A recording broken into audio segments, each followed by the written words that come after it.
Hi friends, ಇವತ್ತಿನ video ಮೂಲಕ ಬೆಳ್ಳುಳ್ಳಿ ರೈಸ್ ಅಥವಾ ಚಿತ್ರಾನ್ನ ಯಾವ ರೀತಿ ಮಾಡೋದು ಅಂತಂದ್ಬಿಟ್ಟು ತೋರಿಸ್ಕೊಡ್ತಾ ಇದ್ದೀನಿ. ಕೆಮ್ಮು ನೆಗಡಿ ಇದ್ದಾಗ ಈ ರೀತಿಯಾಗಿ ಬೆಳ್ಳುಳ್ಳಿ ರೈಸ್ನ ಒಂದ್ಸಲ ಟ್ರೈ ಮಾಡಿ ನೋಡಿ. ಬಾಯಿಗೆ ರುಚಿಯಾಗಿ ತುಂಬ ಚೆನ್ನಾಗಿರುತ್ತೆ ಟೇಸ್ಟ್ ತಿನ್ನಲಿಕ್ಕೆ.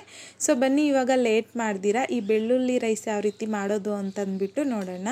ನಾನಿಲ್ಲಿ ಚಿಕ್ಕ ಪ್ಯಾನಲ್ಗೆ 1 ಟೀ ಸ್ಪೂನ್ ಆಗುವಷ್ಟು ಕರಿಮೆಣಸು ಹಾಗೆಯೇ 1 ಟೀ ಸ್ಪೂನ್ ಆಗುವಷ್ಟು ಜೀರಿಗೆನ ಹಾಕ್ಕೊಂಡು ಮಿಕ್ಸ್ ಮಾಡ್ಕೊತ ಲೋ ಫ್ಲೇಮ್ನಲ್ಲಿ ಕಲರ್ ಚೇಂಜ್ ಆಗೋವರೆಗೂ ರೋಸ್ಟ್ ಮಾಡ್ಕೋಬೇಕು. ಸೊ ನೋಡಿ, ಈ ರೀತಿ ಎಲ್ಲನೂ ಕಲರ್ ಚೇಂಜ್ ಆಗಿದ್ದಾದಮೇಲೆ ಫ್ಲೇಮ್ನ ಆಫ್ ಮಾಡಿಕೊಂಡು ಈ ಜೀರಿಗೆ ಮೆಣಸನ್ನು ಈ ರೀತಿ ಕುಟಾಣಿಯಲ್ಗೆ ಹಾಕಿ ಕುಟ್ಟಿ ಇದನ್ನು ಪುಡಿ ಮಾಡ್ಕೊಬೇಕು. ತುಂಬಾ ಸ್ಮೂತಾಗಿ ಪುಡಿ ಮಾಡ್ಕೊಳ್ಳಿ.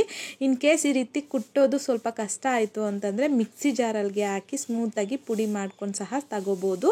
ಸೊ ಈ ರೀತಿಯಾಗಿ ಜೀರಿಗೆ ಮೆಣಸನ್ನು ಪುಡಿ ಮಾಡ್ಕೊಂಡಿದ್ದಾದಮೇಲೆ ಪಕ್ಕಕ್ಕಿಟ್ಕೊಂಡು ನಾನಿಲ್ಲಿ 1 ಬೆಳ್ಳುಳ್ಳಿನ ಮೇಲ್ಗಡೆ ಸಿಪ್ಪೆ ತೆಗೆದ್ಬಿಟ್ಟು ತಗೊಂಡಿದ್ದೀನಿ. ಈಗ ಒಂದೊಂದು ಬೆಳ್ಳುಳ್ಳಿನೇ ತಗೊಂಡು ಈ ರೀತಿ ಲೈಟಾಗಿ ಕ್ರಷ್ ಮಾಡ್ಕೋಬೇಕು.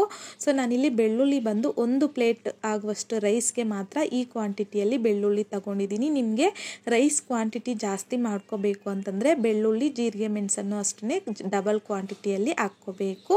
ಸೊ ನೋಡಿ, ಈ ರೀತಿ ಬೆಳ್ಳುಳ್ಳಿ ಕ್ರಷ್ ಮಾಡ್ಕೊಂಡಿದ್ದಾದಮೇಲೆ ನಾನಿಲ್ಲಿ ಕಡಾಯಿಗೆ 1 ಟೇಬಲ್ ಸ್ಪೂನ್ ಆಗುವಷ್ಟು ಎಣ್ಣೆ, 1 ಟೇಬಲ್ ಸ್ಪೂನ್ ಆಗುವಷ್ಟು ತುಪ್ಪ ಹಾಕ್ಕೊತಾ ಇದ್ದೀನಿ. ಬಿಸಿ ಆಗಿದ್ದಾದಮೇಲೆ ಒಂದು ಅರ್ಧ ಟೀ ಸ್ಪೂನ್ ಆಗುವಷ್ಟು ಸಾಸಿವೆ, ಅರ್ಧ ಟೀ ಸ್ಪೂನ್ ಆಗುವಷ್ಟು ಕಡಲೆಬೇಳೆ, ಅರ್ಧ ಟೀ ಸ್ಪೂನ್ ಆಗುವಷ್ಟು ಉದ್ದಿನ ಬೇಳೆನ ಹಾಕ್ಕೊಂಡು ಲೋ ಫ್ಲೇಮ್ನಲ್ಲಿ ಗೋಲ್ಡನ್ ಕಲರ್ ಬರೋವರೆಗೂ ಫ್ರೈ ಮಾಡ್ಕೋಬೇಕು.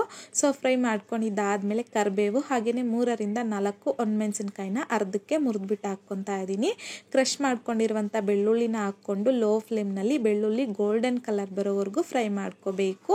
ಸೊ ಈ ರೀತಿಯಾಗಿ ಬೆಳ್ಳುಳ್ಳಿ ಗೋಲ್ಡನ್ ಕಲರ್ ಬಂದಾದಮೇಲೆ ಇದರಲ್ಗೇನೆ 2ರಿಂದ 3 ಟೇಬಲ್ ಸ್ಪೂನ್ ಆಗುವಷ್ಟು ಗಟ್ಟಿ ಹುಣಸೆ ಹಣ್ಣಿನ ರಸ ಹಾಕ್ಕೊಂಡು ಲೋ ಫ್ಲೇಮ್ನಲ್ಲಿ ಹುಣಸೆ ಹಣ್ಣಿನ ರಸ ಸ್ವಲ್ಪ ಗಟ್ಟಿ ಆಗೋವರೆಗೂ ಫ್ರೈ ಮಾಡ್ಕೋಬೇಕು. ಫ್ರೈ ಮಾಡ್ಕೊಂಡಿದ್ದಾದಮೇಲೆ ಸ್ವಲ್ಪ ಅರಿಶಿನ, ರುಚಿಗೆ ತಕ್ಕಷ್ಟು ಸಾಲ್ಟನ್ನು ಹಾಕ್ಕೊಂಡು ಲೋ ಫ್ಲೇಮ್ನಲ್ಲಿ ಮಿಕ್ಸ್ ಮಾಡ್ಕೊತ ಫ್ರೈ ಮಾಡ್ಕೊಳ್ಳಿ. ಫ್ರೈ ಮಾಡ್ಕೊಂಡಿದ್ದಾದಮೇಲೆ ಬೇಯಿಸ್ಕೊಂಡಿರುವಂಥ ಅನ್ನ ಹಾಕ್ಕೊತಾ ಇದ್ದೀನಿ. ಈ ರೀತಿ ಅನ್ನ ಹಾಕೋದಕ್ಕಿಂತ ಮೊದಲು ನಾವು ಸ್ಟಾರ್ಟಿಂಗಲ್ಲಿ ಜೀರಿಗೆ ಮೆಣಸನ್ನು ಪುಡಿ ಮಾಡಿಟ್ಕೊಂಡಿದ್ರಲ್ವ, ಸೊ ಅದನ್ನು ಒಗ್ಗರಣೆಗೆ ಹಾಕ್ಕೊಳ್ಳಿ. ನಾನು ಹಾಕೋದು ಮರ್ತಿತ್ತು, ಸೊ ಹಾಗಾಗಿ ರೈಸ್ ಹಾಕಿದ್ದಾದಮೇಲೆ ಹಾಕ್ಕೊಂಡು ಚೆನ್ನಾಗಿ ಮಿಕ್ಸ್ ಮಾಡ್ಕೊತಾ ಇದ್ದೀನಿ. ಸೊ ನೋಡಿ, ಈಗ ಮಿಕ್ಸ್ ಮಾಡ್ಕೊಂಡಿದ್ದಾದಮೇಲೆ ತುಂಬಾ ಸಿಂಪಲ್ ಆ್ಯಂಡ್ ಟೇಸ್ಟಿ ಆಗಿರುವಂತಹ ಆರೋಗ್ಯಕರವಾದ ಬೆಳ್ಳುಳ್ಳಿ ರೈಸ್ ಅಥವಾ ಚಿತ್ರಾನ್ನ ರೆಡಿಯಾಗಿದೆ ಅಷ್ಟೇ.